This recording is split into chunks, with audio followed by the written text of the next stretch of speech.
for a website called Artist Direct. That was a couple of years ago, like 7 or 8, and where I'm supposed to, like a horror person is interviewing a rock star is interviewing a horror person, so it's kind of a back and forth. I got to the studio, met Phil, great guy, and Phil, as it turns out, knew a lot more about horror movies than I did. And so, and obviously a lot more about his rock, his music than I did. So I kind of just sat there and kind of nodded the whole time because Phil knew everything.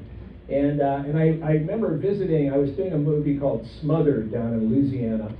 And I went to visit Phil from where I was in Baton Rouge. I drove to his place.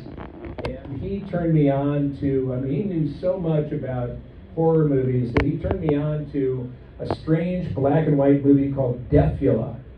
I don't know if y'all have heard about that, but it's basically, it's Dracula for the deaf. And it's like a weird movie, and I'm like, what the fuck is this? And so Phil, gets me, my blue ribbon for like a horror guy.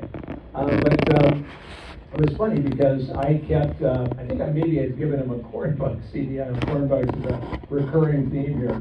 But I'd given him a Cornbug CD. And, we were corresponding after our interview and everything. We were corresponding on, through email. He likes to write email. And so, and I kept saying, hey, we ought to get together and, do some music. And it's kind of like asking Paul McCartney to play bass in your garage band. Like, hey, I got a little band going. And, but anyway, finally, I guess I bugged him enough so that Phil said, well, look, I got 4 days, on such and such a date, if you can make it down here, we'll see what can happen. And so shit, man, I jumped on a plane, I went down to Louisiana, I drove across Lake Pontchartrain and did the whole deal.